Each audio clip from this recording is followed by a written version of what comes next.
everyone. Welcome to day 3 of Kidney Action Week and to our session, Ask the Expert, Q&A with Renal Dietitians. I'm Ryan Woolley, Director of Public Education here at the American Kidney Fund and also a registered dietitian, which is why I'm so excited to be the host for this session. Now, we hear a lot of questions all the time, like, I have kidney disease, what should I be eating, or can I eat this, or can I eat that? And so this is a great session for you to get all of those questions answered.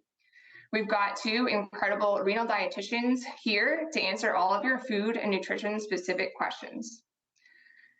So start thinking of those questions now and send them to us through the chat. And while you're brainstorming and sending those questions in, I'll go ahead and introduce our speakers today. First up, we've got Melanie Betts. She's a Chicago-based registered dietitian with a specialty in kidney stones. She is the founder of the Kidney Dietitian, an online business that provides easy to understand, evidence-based information about kidney stones and kidney disease. She has published her research in peer-reviewed journals investigating patient knowledge and adherence to renal diets, plant-based diets in kidney disease, and the role of nutrition in kidney stone prevention. Melanie contributes to her expertise to the National Kidney Foundation of Illinois and the Renal Practice Group. And she's also a member of the American Kidney Fund's Dietitian Advisory Group. We also have with us Kathy Wong, who is a renal dietitian based in California.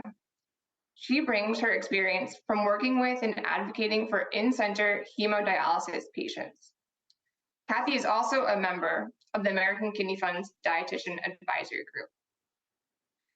Melanie and Kathy will answer your questions about kidney-friendly eating for the next hour. So please type your questions and comments into the window next to the live video or in the chat box so that we can get those questions answered for you here. And we'll try to get to as many as possible. I'm sure you'll find this Q&A with our guest dietitians very informative, as we know many of you have lots of questions about eating with kidney disease. So let's go ahead and get started. So to start us off, we know that at any stage of kidney disease, dietitians have an important role as a member of your healthcare team. However, it might be helpful for our dietitians here today to explain some of their duties as a renal dietitian and how they can help people with kidney disease improve their health. So Kathy, I'll start off with you. I think first and foremost, it's important to understand the difference between a renal dietitian or just dietitians in general versus working with a nutritionist. Because there's so much information out there, it's really important to understand what the 2 roles are able to offer you. So nutritionists basically are anyone who has an understanding of nutrition and feels comfortable providing education, nutrition education, but specifically they can educate on the general population. So if we're talking about kidney disease and wanting help in that area, it's best to seek help from a dietitian, someone who has studied and understand the complexities of different disease states and how to deliver medical diets and interpret your labs to better help understand where your body's at and how different foods or even medications can help you get better. Great, thank you, Kathy. And Melanie, I'll pass it off to you. Could you share how your role as a dietitian helps people with kidney disease improve their health outcomes? Sure, absolutely. I think that question really gets down to how does nutrition help improve the health of people with kidney disease, right? And nutrition is such a critical role of treatment for anyone with kidney disease, no matter what stage you have. We know that the proper nutrition can help slow the progression of kidney disease, which is a pretty big deal. It can also help make you feel better. It can help control different symptoms and side effects that we see with kidney disease. And of course, nutrition can also help sort of control a lot of conditions that tend to come along with kidney disease. So things like high blood pressure or diabetes or even pre-diabetes or heart disease, gout, all of these things have a huge nutrition component to them, and nutrition can play a really big role in helping to control all of those, we call them comorbid conditions, as well as helping keep your kidneys as healthy as possible and help keep your labs within range as much as possible. Great, thank you both. And Kathy, could you share a little bit about what's the difference between a general dietitian, some people may have heard of a nutritionist, or and then also a renal dietitian? So dietitians, basically, like I explained, they would have a better understanding of your health condition or different disease states. And then specifically, a renal dietitian is someone who understands the stages of kidney disease and how food can help. I guess it can help you, the renal dietitian can help you navigate through the different stages of kidney disease. So like I mentioned, they can help interpret your labs and figure out, at different stages, and also how your kidneys are able to function, what foods might be better to limit or avoid, or what foods to eat more of given your lab values. And then a nutritionist is someone who can provide education on food and diet education for the general population, not talking about disease states. So for someone with kidney disease, it would be best to talk to someone like a dietitian, and if they can find a renal dietitian within their area, that would be even better. Great, thank you so much for the explanation. Melanie, I'll pass this next one to you. Could you explain how a renal dietitian works with a nephrologist, and why do you think it's important for patients who have kidney disease to work with a renal dietitian on their healthcare team?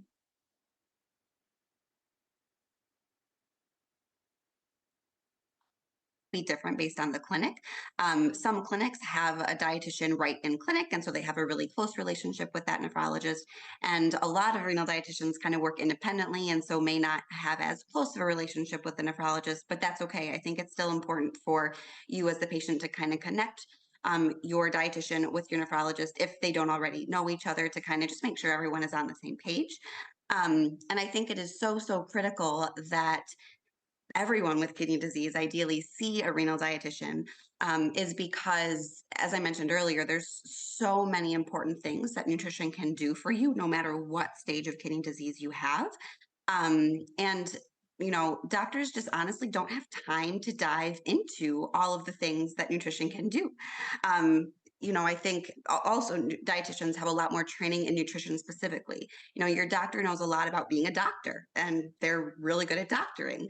And dietitians are really good at dietitianing. So dietitian is really the best person to really help you understand not only what you should maybe avoid, but even more importantly, what you should be eating based on your entire medical history, not just kidney disease. So yeah, I think basically a dietitian is really going to help you understand what you should eat, and also help you do things like goal setting and helping you maybe address some of the barriers. A lot of us know what maybe we quote should be eating, right? But that's a totally different thing to actually doing it. It's really hard to make lifestyle and behavior changes. And a dietitian can really help you figure out some goals and some changes that are realistic for you, that make sense based on your medical history, and help you problem solve ways to actually make that change in your life. Great. Thank you so much. For those who may just be joining us for Kidney Action Week, welcome, and thanks for tuning into our session, Ask the Expert Q&A with kidney dietitians.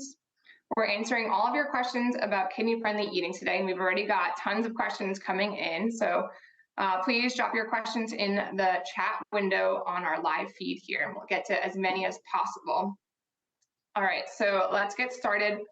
We know there's a lot of different nutrients that are important for people with kidney disease to be mindful of, one of which is the amount of potassium in their foods. So our question here is, what are some of the common foods that have hidden high amounts of potassium? And I'll pass that off to Kathy to answer. That's a good question. So generally what I tell patients that I work with is to keep in mind foods that are high in potassium are usually in the categories of fruits and vegetables, but I don't want them to be scared away from eating them. There's traces of potassium in all sorts of different foods. The key is to be aware of the foods that are particularly high. So those might be potatoes, bananas, avocados. There's a select few that are high. The American Kidney Fund, the Kidney Kitchen website has handouts that you can access with a list of those items. Dairy products is also another one.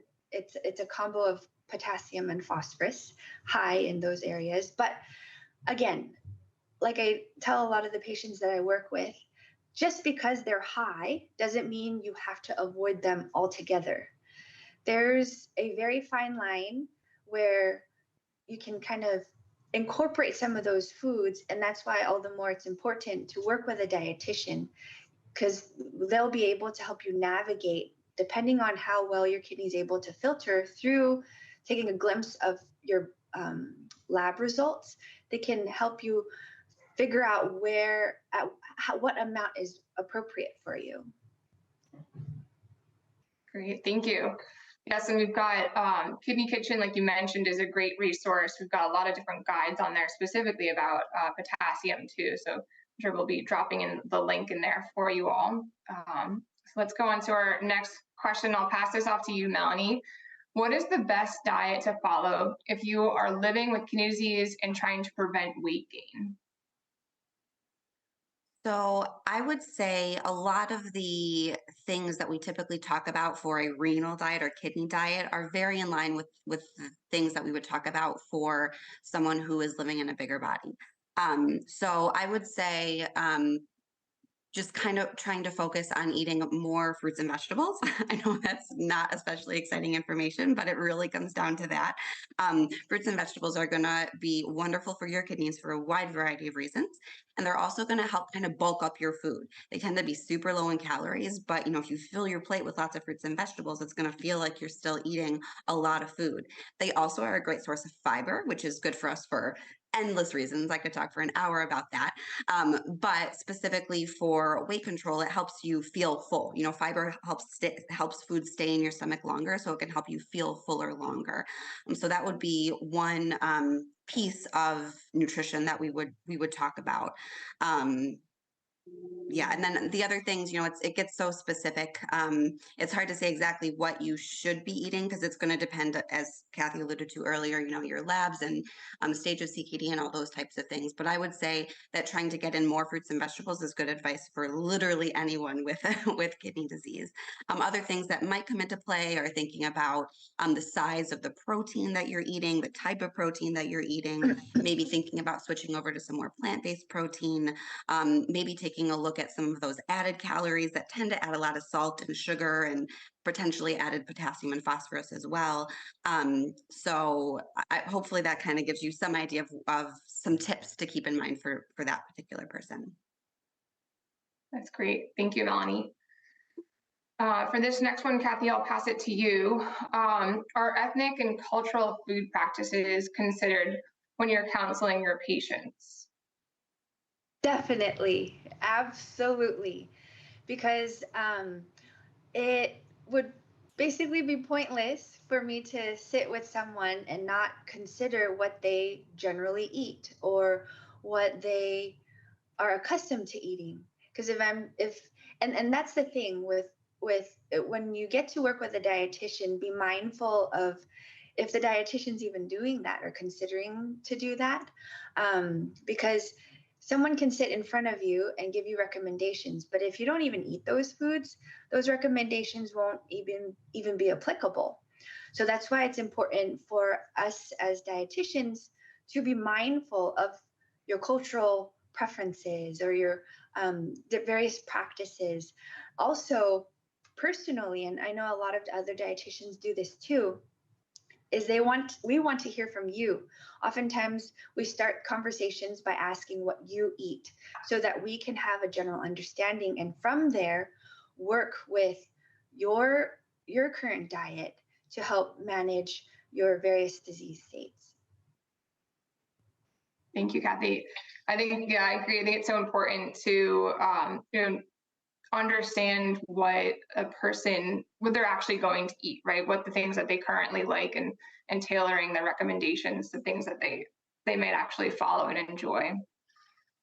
All right, this next question here, someone asked a question. So they travel a lot and stay in hotels frequently. And so they're wondering how to eat safely and following a kidney-friendly eating plan when they're going to restaurants or grabbing food on the go. Melanie, what do you have? What thoughts do you have there? Yeah, that can be hard, especially since we, tend to sort of demonize and talk all the time about how salty restaurant food is, right? And food on the go. But depending on the options that you have available to you, you can totally make it work, right? You have to, sort of like what Kathy was saying, you kind of have to make this work with your lifestyle, with your foods that you like, and also where you are in the world, of course. So some general tips would be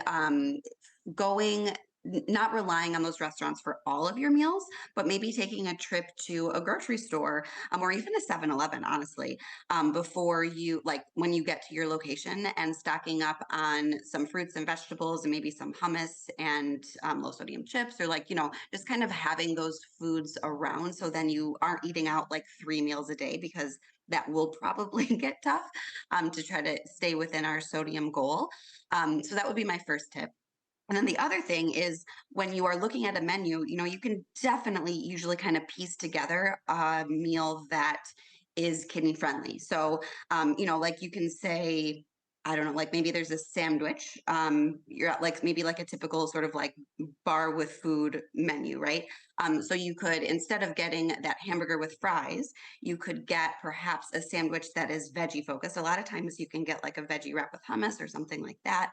And then instead of getting those fries, you could add a side salad or maybe some broccoli or something. That's going to significantly cut back the amount of sodium that you're eating. It's going to get in that fiber, like I was talking about, in those fruits and vegetables, and just kind of being thoughtful about your order at those restaurants. Also, depending on the restaurant that you're at, you can either look at the sodium and other nutrients online. A lot of big chains are going to have that information for you. If you're at a smaller place, maybe you're probably not going to be able to get the specific nutrition information, but the benefit of being at a smaller place is they're probably way more likely to maybe cook food specially for you. So you could ask hey, if you do really want those fries, cool, but maybe say hey, can you make these fries for me without added salt? That usually gets you the benefit of having fresh, warm fries too. So asking that your food be prepared without that added salt to help reduce that sodium as much as possible. Great, that's all great advice. Thank you. And our next question here, can healthy eating help you reverse the CKD stage that you're in? So could you go back from stage 3B to stage 3A? I'll pass that to you, Kathy. Not necessarily. Fortunately, with kidney disease, it's a progressing disease. But what we can do is prolong.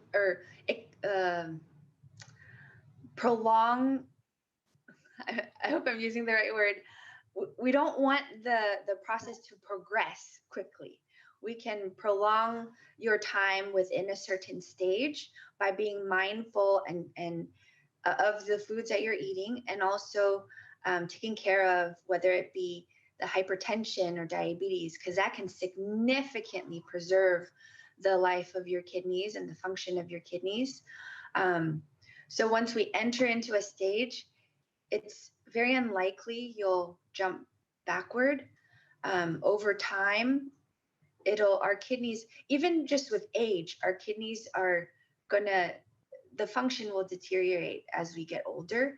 But more so with the diseases or our comorbid conditions, like I mentioned, the hypertension or diabetes can quicken that process. And that's when we see people jump from one stage to the next.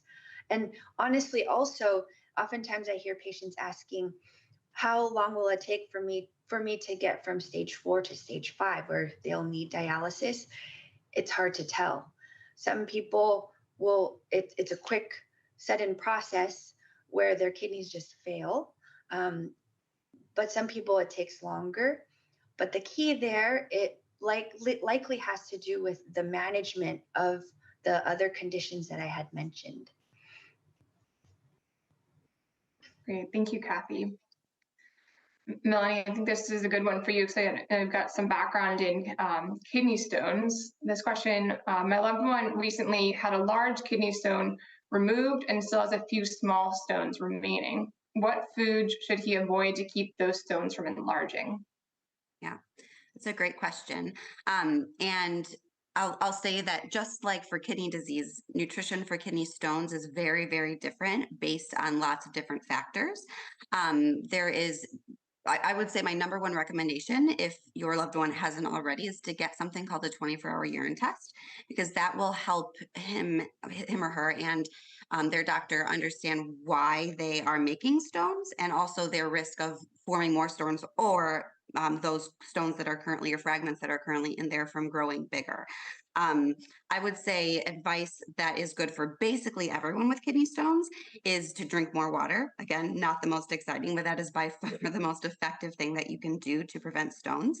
Generally, we want to see people drinking at least 2.5 liters of fluid per day.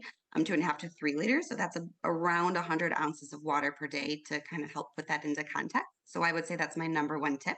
The other thing is to really be careful with how much sodium you're eating.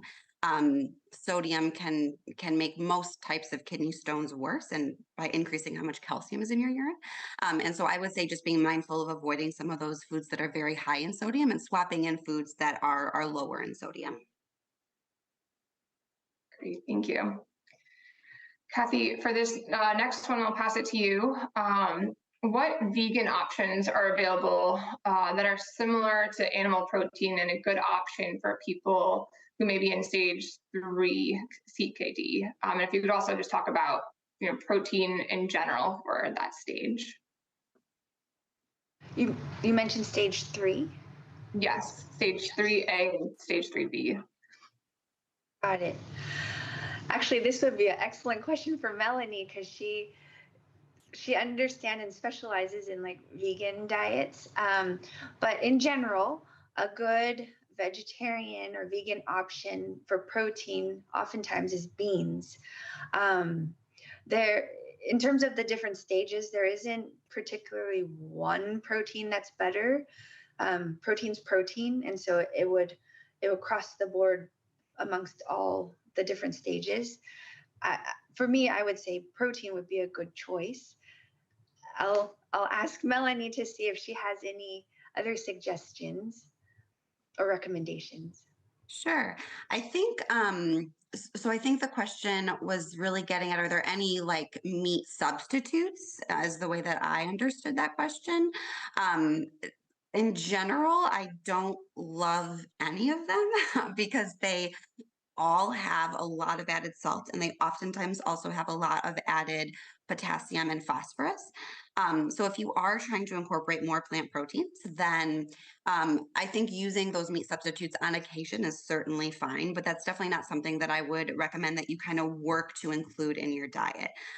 When we talk about plant-based diet for kidney health, we're really talking more about those sort of whole food, if you will, plant sources of protein, just like Kathy mentioned. So, so beans are a wonderful source. Things like lentils, tofu, other sources of soy like edamame or soybeans themselves. All of those things. Even whole grains actually are a really good source of protein. One slice of whole grain bread or one serving of like a whole grain pasta has around a surprising 4 grams of protein. So even whole grains can be a really good source of protein as well. The other part of that question was asking about like how much protein, kind of, if I remember correctly, Ryan, is that right? Yes. Yep. And that's going to be completely dependent on your labs and your body size and other things that are kind of going on in your medical history. So I certainly couldn't say like how much or how many grams of protein you can eat. I will say that for stage 3A, so if you're in sort of the beginning stages of stage 3, we probably wouldn't be recommending a very low protein diet. We would just want to be maybe avoiding very high intake of protein, which most of us honestly are eating. Most of us in the United States are eating a whole lot more protein than we need. So it would be more about just avoiding those very high intakes of protein. And then when we get to the closer to the more advanced stage, the end of stage 3 or the more advanced part of stage 3, then we might start thinking about lowering that protein a little bit more. But that is where it is so important to work with that renal dietitian to give you information that's relevant to you and your body. Thank you. Yeah, I agree. I think, like as Kathy mentioned earlier too, that dietitians will look at lab values, and that kind of will determine all these types of recommendations and specifics unique to the individual. Okay, another question here. What are your recommendations for eating with kidney disease as well as diabetes? Pass that to you, Kathy. That's a tricky one because both renal and diabetes diet are pretty restrictive in a way. For one thing, though, with diabetes, there's actually I should flip it. With the renal diet, it's very individualized because it's based on how your kidneys are able to filter, and we get a glimpse of that again through your labs. And so working with your doctor or a dietitian very closely can help get those recommendations cued into your specific body. And so I think the key to managing the two, I think for the most part, especially with the earlier stages, focus on the diabetes, because if you can get that managed, you can slow the progression of the kidney disease. And also in the earlier stages of kidney disease, there's less diet restrictions per se. For the most part, it's limiting the sodium. So then focusing on the diabetes, so keeping tabs of your carbs, managing that, and keeping your blood sugar levels managed. And then as you enter into the later stages of kidney disease, it's hard for me to give a general recommendation on how to manage the two, because it's really based on where your kidneys are at and then how well your diabetes managed. And so I guess to talk to the dietitian for those specific recommendations. But if you can, again, manage your diabetes well, you can generally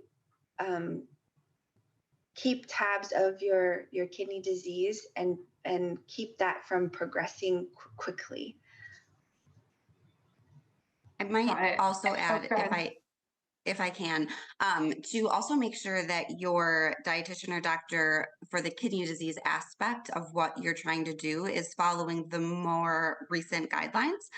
Sort of historically, it seemed way more difficult to combine what we say is good for diabetes and good for your kidneys.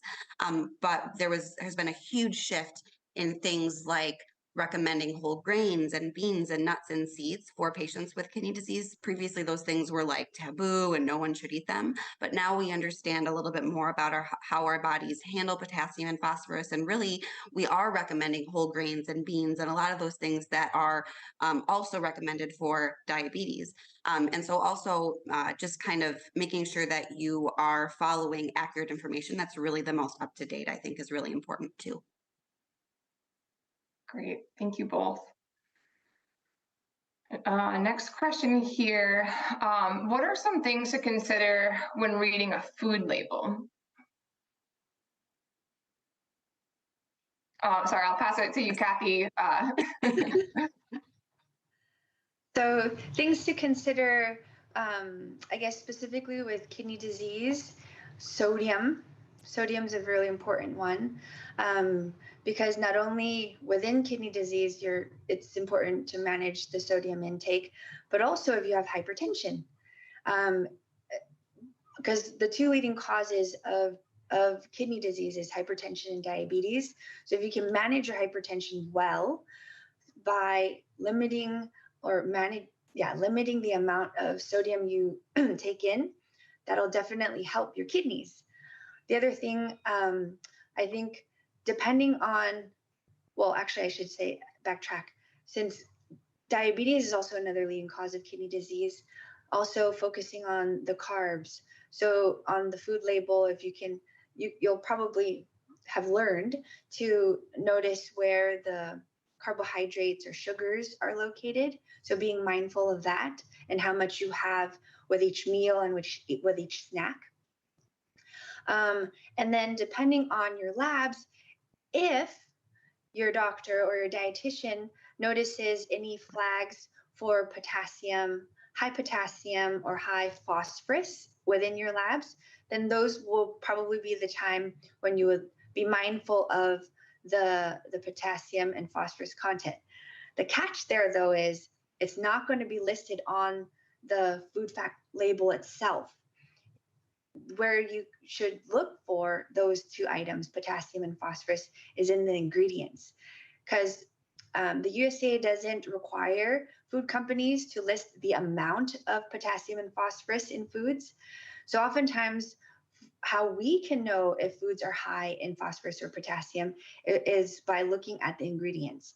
If within the first 10, let's say, or 5 ingredient, you see something that has mentioning of potassium or phosphate or phosphorus, you know that those items tend to be much higher in those contents. Great, thank you, Kathy. And we mentioned earlier our Kidney Kitchen website. We've got a guide on there that specifically talks about reading a food label. So it's another good resource to help interpret, because it can be tricky. Melanie, for this next one, I'll pass it to you. What sections of the grocery store should I avoid? So the sort of traditional recommendation here is to shop the perimeter of the grocery store. They say, because that's where you're going to find things like fresh meats and produce and those types of things. And honestly, I kind of hate that advice, because you can find kidney-friendly foods anywhere in the grocery store. The key is knowing what is important for you and reading that nutrition label, right? So like a cracker aisle, for example, traditionally might be like off limits for someone with kidney disease, but I don't think that that's true at all. I think you can totally find kidney-friendly crackers. You just want to look at that sodium as a big one and look at those ingredients for those phosphorus and potassium food additives like Kathy was just talking about. So I think there's maybe some sections where you need to be a little bit more diligent and make sure that you're reading those food labels. And that, quite frankly, is anything with a food label, right? Any food item that has a food label, you want to that is a much more likely food to have added potassium and phosphorus and a lot of sodium. So things like a cracker or cookie aisle, certainly the canned aisle is going to be something that you want to be careful with, but there's still wonderful options in there. Like one of my favorite things to have that I always have in my pantry is no salt added canned black beans. I always have those. And then like frozen prepared foods is another big one. So, you can get like those, like a frozen TV dinner, like a lean cuisine dinner, or you can get in a bag like the pre-made stir fries and those types of things. Those are definitely places where you want to check that food label, look for sodium, look for those additives if you do choose to use some of those pre-made foods. Got it. Thank you. And we've had a few questions come up about fluids and how much water to drink. So Kathy, if you could explain, is there a particular stage that someone should be mindful of their fluids, and what is a good amount, just a rule of thumb of fluid to be drinking? So usually it's in the later stages of kidney disease where the doctor might start recommending limiting the amount of fluid. And the reasoning to that is probably because there's accumulation of the fluid in your body. Your kidneys aren't able, or the doctor has determined or notices in various labs or tests that your kidneys aren't able to filter the fluid effectively on its own. So when it's not able to do so, it accumulates on the body. So sometimes people will have swelling of their legs or their face, but not everyone, because sometimes people will say, well, I feel fine, but why does my doctor recommend that I limit? Not everyone might have those exact symptoms, but perhaps the doctor's making those recommendations through various tests or labs that they see. And so when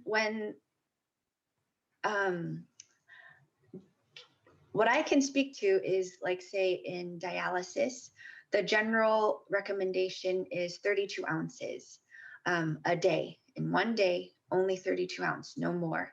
In the earlier stages, it really depends on what your doctor is seeing.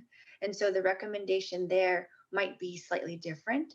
So it's good to keep that conversation. Ask your doctor or your dietitian when something like that, oh, limit your fluid. When that's mentioned, ask them specifically, what exactly do you mean? How much?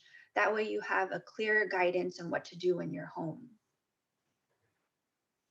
Got it. Thanks so much, Kathy.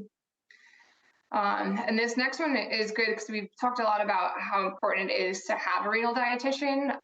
So the question is, the person is saying that they're finding it hard to find someone who specifically specializes in CKD. So do you have any advice for how to find a renal dietitian? I'll pass that to you, Melanie. Sure. So yeah, it unfortunately can be really hard to find someone who specializes in kidney disease.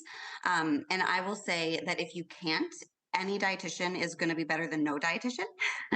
So I think all dietitians are going to have some training in kidney disease just as part of our required education. So I would say that's, don't feel defeated if that's the only person that you can find. I would also encourage you to look online. There's a lot of dietitians that are doing, if you can't find someone in your area, there's a lot of dietitians, especially in a not really post-COVID, but a COVID era where we're all kind of used to being online. A lot of dietitians who are doing really wonderful things virtually that you can connect with there. If you are looking at a giant list of dietitians, if you look for someone with that CSR credential, so that's Certified Specialist in Renal Nutrition, that is someone who has extra training and taken an exam and done all sorts of things to kind of specialize in kidney disease. So that's a good way to kind of help easily identify someone who knows about kidney disease. And then there are a couple of resources. Ryan, could you speak to the tool that AKF has to find a renal dietitian? I know that we have a great tool. And then the Academy of Nutrition and Dietetics also has a list of dietitians that you can sort of sort by specialty. So you can look for us there too. Yeah, our tool actually links you to the Academy's tool, but if you go to, you can go to Kidney Kitchen, you'll find our information about working with the dietitian, and it'll link to the finding a dietitian on the Academy of Nutrition and Dietetics website. And as Melanie just said, you can search on there by zip code, you can search by specialty and narrow in and find somebody that way. All right, next question here. For stages 1 and 2 of kidney disease, are there any restrictions on potassium or phosphorus? Pass that to you, Kathy. Generally, no, because when you're in that early stages, your kidneys are still able to filter and function. There are signs of it not being able to, but for the most part, in that early stage, the kidneys are still able to filter the potassium and phosphorus. But that's not to say that that's always the case. Perhaps if if your doctor mentions anything, then have that dialogue with them and ask them specifically, why are you making that, or why am I needing to limit those things? Because sometimes people might think, oh, I have kidney disease. They have to automatically limit potassium, phosphorus, but that's not always the case. If your kidneys are still able to filter them, there's no need to limit them from your diet. So that's why, sorry, going back to your question, the first two stages of kidney disease, generally, you don't have, for the most part, it's not common for the kidneys to have limited ability to filter those things. So it's okay to have your usual diet. The most important thing is to manage the comorbid conditions that are perhaps causing the kidneys to not function as well. Got it. Thank you. And just one last question before we wrap up here, kind of on that same note. What about for those later stages, or someone who is on dialysis or even has received a transplant? Are there differences for their recommendations for people in those later stages? Pass that to you, Melanie. Yeah. So yes, there are differences. And when we talk about someone who is on dialysis or with stage 4 or 5 CKD, that is when it starts to get really individualized in terms of that potassium and phosphorus restriction. If the only reason that you would need to limit potassium is if your blood potassium levels are high. So likely your doctor checks your potassium level every time you go see them. And if it starts to creep up, that is when we might start thinking about limiting potassium or doing a lot of other things that we can do nutritionally to help control those potassium levels. I will say that especially if you're in stage 1 or 2 or 3, we really don't want to restrict potassium unless we have to. A lot of times people ask, well, like, fine, my potassium level is good. So isn't it better to just to be safe to like limit potassium?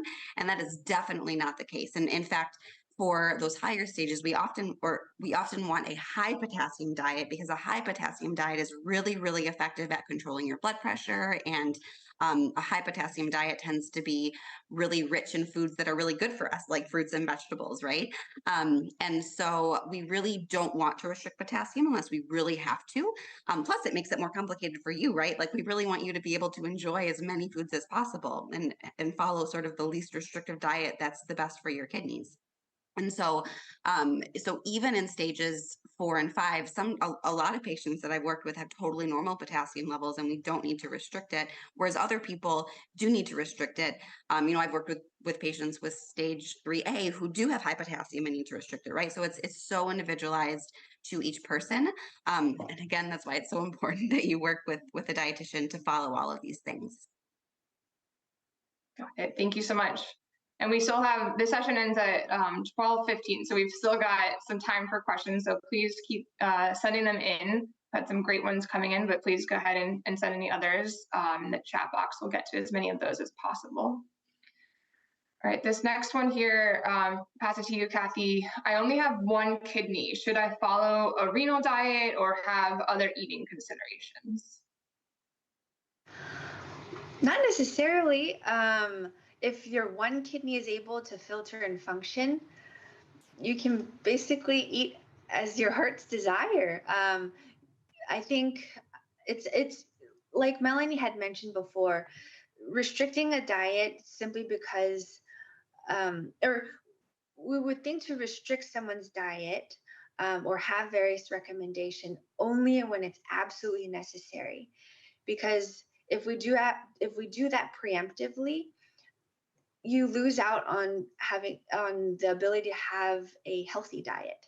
And so I think if you're concerned or just worried if you need to, it would be best to check in with your doctor to make sure your kidney is functioning well, and that there's no need to be overly cautious, because if the doctor determines that, oh yeah, there's some values that we need to monitor, then that's where the discussion and the continued follow-up should be. And then if at that point they determine to limit various things because of various labs, then yes, by all means. But there is no general diet recommendations for someone who only has one kidney. Got it. Thank you, Kathy. So this next question here, I know people have had, I've heard this a bunch of times where, the kidney-friendly diet is very restrictive, and people who prepare meals for their whole family or for a loved one, always wonder, is this going to be something that is going to be enjoyable, or do I have to make two separate meals?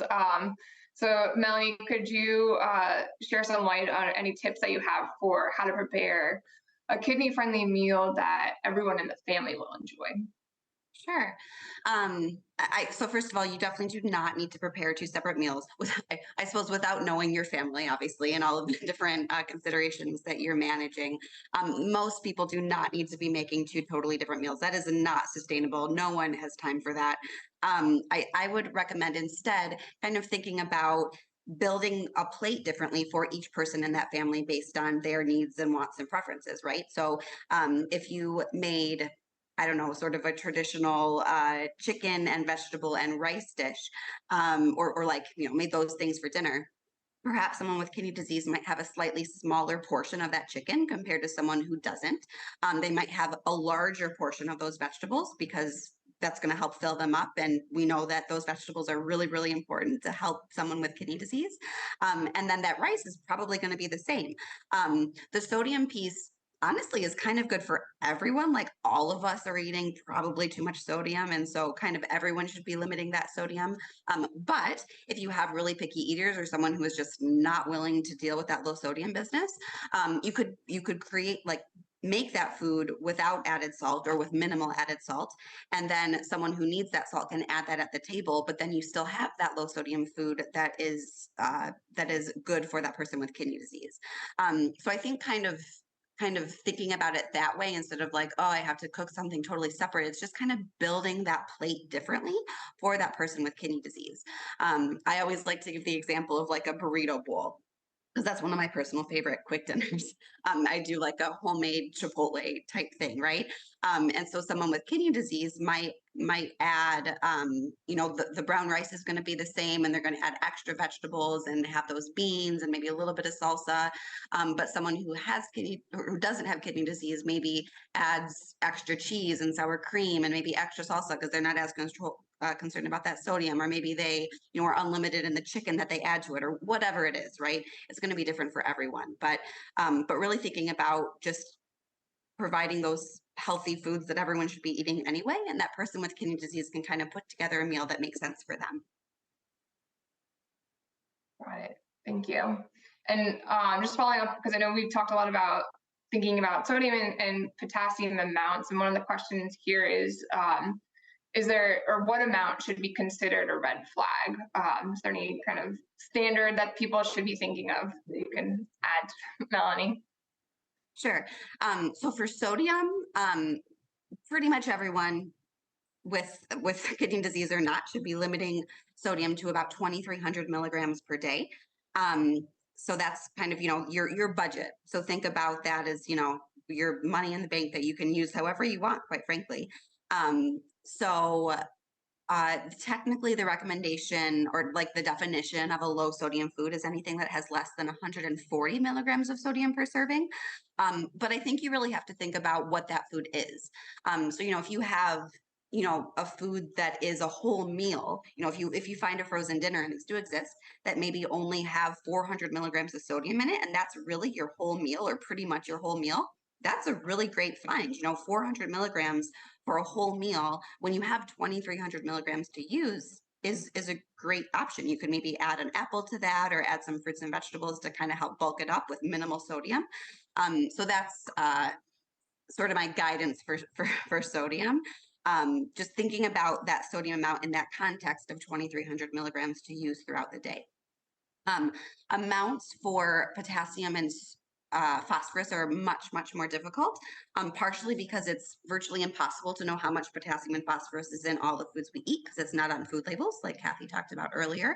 And also, there's not an amount recommended for either of those things. For potassium, it's going to be totally based on those lab values and kind of how much you were eating before. So, if your potassium is creeping up above 4.5, the doctor is going to recommend that you kind of cut back eating some of those higher potassium foods.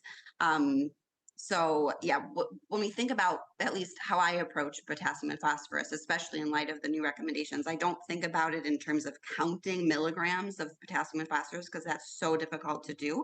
Instead, I think about thinking about the sources of potassium and phosphorus and just kind of reducing how much you are eating from your baseline, if that makes sense.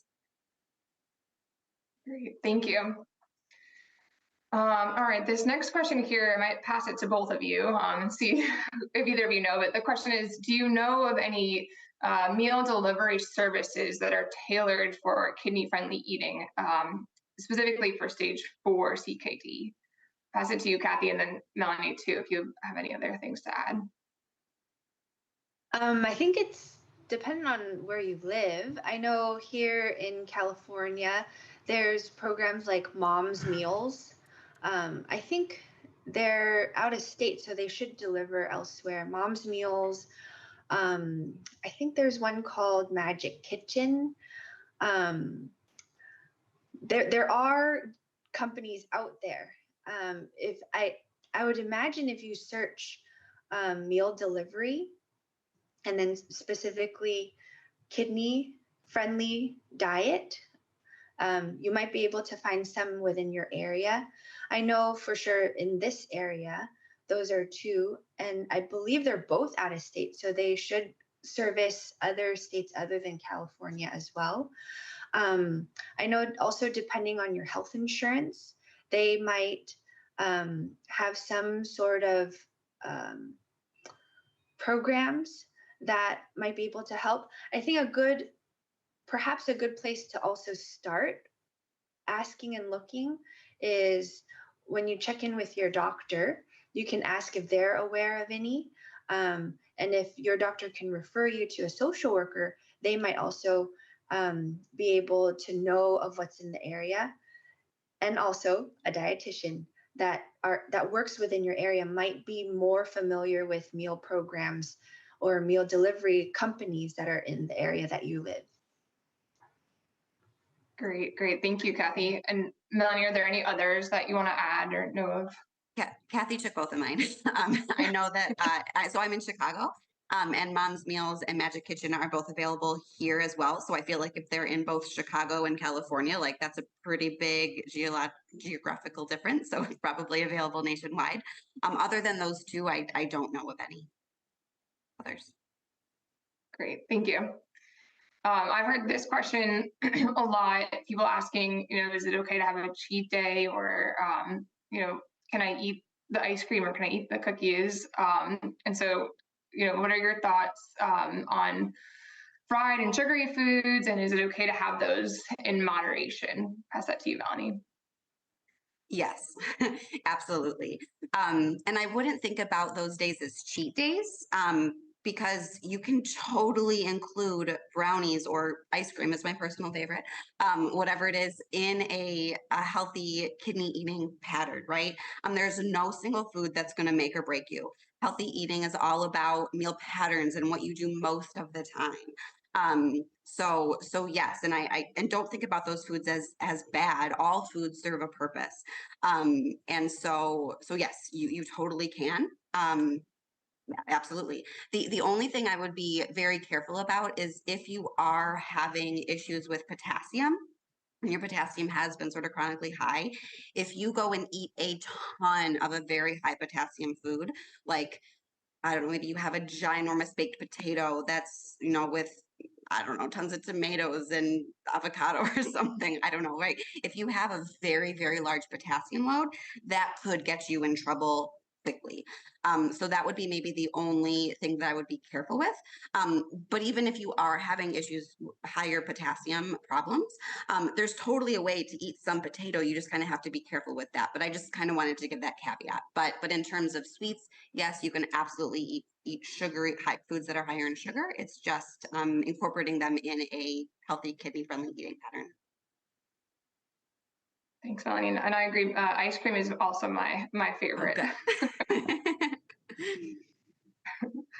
All right, we've got time for one more question. And I know we talked earlier about plant-based diets and protein and whatnot. And a question came up, is it true that animal protein should be avoided when eating for a CKD? Pass that to you, Kathy. Not necessarily. Like Melanie mentioned, like I had mentioned before, there's no one food that you cannot have if you have kidney disease. Actually, in any disease, really. So, to answer your question, you can have meat, you can have animal products. I think what Melanie had mentioned earlier was that if the plant-based proteins might allow you to have a healthier eating habit because you're incorporating more fruits and vegetables to your diet, but that's not to say you can't have any meat protein at all. Yeah. Great, thank you. All right, well, thank you everybody for submitting all of your great questions to our session today. That's all we have time for. So as we close, Kathy and Melanie, do you have any tips for patients on how they can start a conversation with their dietitian to share and ask some of these questions and concerns that they may have? I would say, I would say my biggest tip when you are working with your dietitian is to not think about it as like this experience where you're going in and this dietitian comes at you and is like, you can't eat all of these foods and is going to tell you exactly what to eat. I don't think most dietitians work like that. Instead, think of it as a conversation, right? You are there to share what you eat, what you like, what's realistic for you, what is never going to work. And that conversation with your dietitian is going to help guide you and change what you're currently eating into a more kidney friendly pattern. Chances are you don't need to totally change everything, just make some changes to what you're doing already, right? You don't need to totally eat this whole nother set of foods.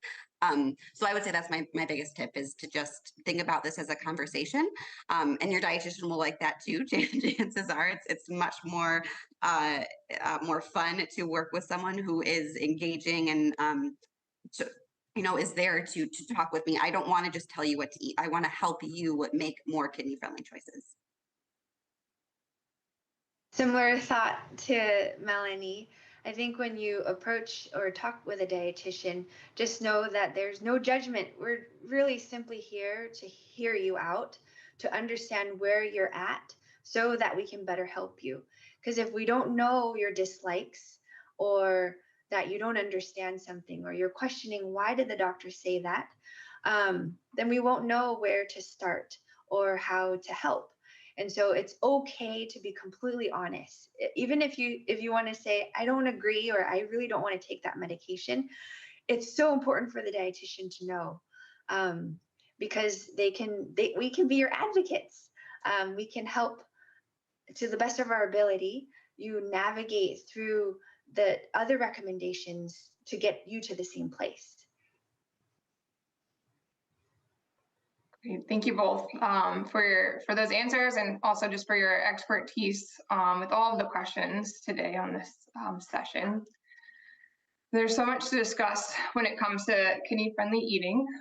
We can't wait for more chats in the future. So we've got a full day of sessions ahead. This is just the first one. So next up is a mini session that will guide us through creating a healthy grocery list. And then after that, if you've got more questions, we've got another live session starting on eating for a specific stage in kidney disease. And if you haven't already, follow us on Facebook or send us your email to info@kidneyfund.org, and you'll be the first to know about any other resources that we have. Also, make sure to check out the agenda for the rest of Kidney Action Week. We've got a ton of great sessions still to come. And once we conclude this session, you will also see a link for a quick survey in green below the video screen. Please take a few minutes to fill it out and tell us how we did. It's great to hear your feedback and helps us with our future sessions. Thank you, Melanie and Kathy, so much. And thank you everyone for joining, and hope you have a great day.